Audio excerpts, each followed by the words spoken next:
বাবা, বাবা তুমি তো জানোই আমার মা মরা মেয়েটা। তুমি সবসময় আমার মেয়েটাকে খুশি রেখো বাবা, যেন যেন বাবার ঘরের অভাবটা ওখানে গিয়ে না করতে হয়। তোমার হাতে আমার মা মরা মেয়েটাকে তুলে দিলাম বাবা। বাবা, আমি জানি না তোমাকে ছেড়ে কি করে থাকবো, কিন্তু বাবা তোমাকে আমার খুব বেশি মনে পড়বে। আমি তোমাকে ছাড়া থাকতে পারবো না বাবা। তুমিও চলো না আমার সাথে বাবা, আমরা সবাই মিলে একসাথে থাকবো। কি কান্নাকাটিতে শুরু করে দিয়েছে দুই বাবা মেয়ে মিলে। কি একটা অবস্থা, মনে হচ্ছে শ্বশুর বাড়ি যাচ্ছে না, জমের বাড়ি যাচ্ছে। নে শেষ বিদায় করে নে। কোথায় যে ফাঁসলাম কে জানে। মানে বাবা বলছিলাম যে আমাদেরকে যদি একটু বিদায়টা তাড়াতাড়ি দিয়ে দিতেন তাহলে ভালো হতো। রাস্তাটা তো কম দূরের না, তাড়াতাড়ি চলে গেলে আপনার মেয়ের জন্য ভালো হয়, কষ্টটা কম হবে আর কি। আচ্ছা ঠিক আছে বাবা, ঠিক আছে, তুমি আমার মেয়েকে নিয়ে এখনই বেরিয়ে পড়ো। সাবধানে যেও বাবা, সাবধানে যেও। আর তোমার ব্যাগে তোমার বলা মতোই আমি দিয়ে দিয়েছি, একটু বাড়িতে গিয়ে দেখে নিও। আপনার ঘরে বউ হয়ে এসেছি, মাত্র একদিনও হলো না, এখনই আমাকে মেরে মেরে কি অবস্থা করেছেন। আমি যদি জানতাম যে আপনি এত বড় লোভী একজন মানুষ, তাহলে আপনার কাছে জীবনে বিয়ে করতাম না। ও হতচ্ছাড়ি, মুখটা একদম সামলিয়ে কথা বল। এমনিতে তো তোর মুখে দিয়েছি কয়েক ঘা, আরো দেব। কি ভেবেছিস রে, কি ভেবেছিস? যেটা বলেছি সেটাই কর।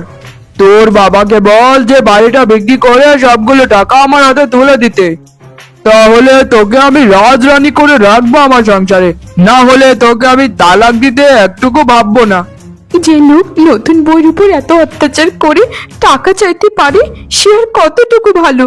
আমি জানি আমার বাবা যদি সকল কিছু বিক্রি করে আপনার হাতে টাকা তুলে দেয়, আপনি আরো চাইবেন, কারণ আপনার মতো পণ প্রথা লোকেদের কখনো শিক্ষা হয় না। আমি বাবার বাড়ি চলে যাচ্ছি, আর কোনোদিন এদিকে ফিরবো না, আমি কোনোদিন না। ঈশ্বর আপনার বিচার করবেন, তার হাতেই আপনার বিচার দিয়ে গেলাম। তোকে আমি বিয়ে করেও সব থেকে বড় ভুল করেছি। কত জায়গা থেকে সম্বন্ধ এসেছিল, কত পণ আমায় দেবে বলেছিল, কিন্তু তোর জ্যাঠা জেঠাই তো আমাকে জোর করলো তোকে বিয়ে করার জন্য, না হলে ওই ঝামেলায় আমি যেতাম না। বলেছিল সকল কিছু দেবে আমায়, কিন্তু কিছুই তো দিল না। মানে মানে আমার জ্যাঠা জেঠির কথায় আপনি আমাকে বিয়ে করেছেন? হাই বিধাতা, এই আমি কোথায় ফেসে গেলাম। জ্যাঠা জেঠির জন্য আমার জীবনটা শেষ হয়ে গেল, আমার জীবনটা শেষ হয়ে গেল। এসব কি বলছিস রে মা, এসব তুই কি বলছিস? হায় হায় রে, আমার সোনাপানা মেয়েটাকে মেরে মেরে কি করলো। আমি ওদেরকে ছাড়বো না, ছাড়বো না বলছি। আমার মেয়ের জীবনটা নিয়ে এরকম কেন করলো ওরা? কি ক্ষতি করেছিলাম আমি, কি ক্ষতি করেছিলাম? ওরকম একটা যৌতুক লোভী মানুষের কাছে আমার মেয়েটাকে বিয়ে করাতে হলো অবশেষে। হায় হায় বিধাতা, এখন আমার কি হবে? বাবা, আমার আমার এই অবস্থার জন্য তোমার বড় দাদা আর তোমার বড় বৌদি দায়ী। তারা পরিকল্পনা করে আমার এই অবস্থা করেছে। আমি এখন সমাজে মুখ দেখাবো কি করে? আমি এই বাড়ি ছেড়ে চলে যাচ্ছি বাবা, সারা জীবনের মতো চলে যাচ্ছি। দূরে কোথাও গিয়ে একটা ছোট্ট কুঠির বেঁধে সেখানে সারা জীবন থেকে যাব। এখানে থাকলে তো তোমাকে সবাই মিলে খুবই অপমান করবে। না মা, তোকে আমি একা কোথাও যেতে দেব না। তুই আমার কাছেই থাকবি, কে কি বললো না বললো সেটা আমি দেখি না। আমরা যখন দিনের পর দিন না খেয়ে থাকতাম, তখন তো কেউ আমাদের খোঁজটাও নেয়নি। এখন যদি কেউ খোঁজ নিতে আসে, আমি একদম দেখবি মেরে ফেলবো তাদেরকে। আগে ওদের সাথে হিসাবটা তো হোক, তারপর। ওরা ধনী মানুষ, ওদের সাথে আমরা পারবো না বাবা। দাদা বৌদি, তোমরা আমার মেয়ের সাথে যা করেছো, এই শাস্তি তোমাদেরকে বিধাতা নিশ্চয়ই দেবে। তোমরা একদম ঠিক করোনি, ঠিক করিনি একদম। কেন আমার মা মরা মেয়েটার সাথে এরকম করলে? একটা কোত্থেকে লোভী ছেলেকে আমার মেয়েটার জন্য আনলে। তোমরা সব কিছু জানতে। গলাটা নামিয়ে কথা বললে ভালো হয়। তোমার মেয়েকে বিয়ে দিয়ে কি আমরা অপরাধ করেছি? তোমাদের মেয়ের বিয়ের সময় যে চালের টাকাগুলো ছিল ওগুলো কিন্তু আমাদের পক্ষ থেকে দিয়েছিলাম।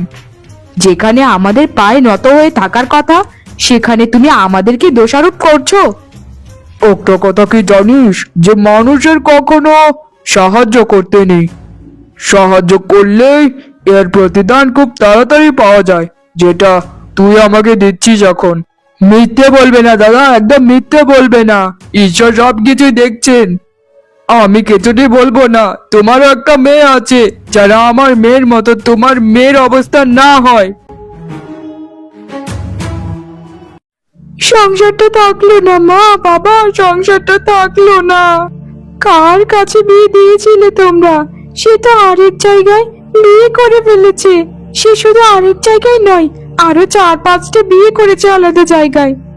আমার কি হবে গো? আমাকে তাড়িয়ে দিয়েছে বাবা মা, আমাকে তাড়িয়ে দিয়েছে। ওই ওরে, একে বলছিস সব? আর ওই ওই ছেলেটা কোথায় গেল তাহলে? ও তো একটু তাড়াহুড়ো করে বিয়েটা দিয়ে দিয়েছিলাম, তোকে না এতগুলো গয়নাও দিয়েছিল, সেগুলো কোথায়? সব গয়না নকল ছিল বাবা, সব গয়না নকল ছিল। পুরোপুরি আমাদের সাথে প্রতারণা করেছে। আমার বাড়ি থেকে যা যা দিয়েছিলি সবকিছু নিয়ে রাতের মধ্যে লাপাত্তা হয়ে গেছে। সকালে উঠে দেখি সে নেই। গ্রামের মানুষজন বলা বলি করছিল যে আমার সাথে নাকি অনেক কথা বলতে চেয়েছিল অনেক সময়, কিন্তু আমার স্বামীর ভয়ে কেউ কিছু বলতে পারেনি। এ কি সর্বনাশ হলো গো! আমাদের এত বড় ঠকানোটা ঠকালো।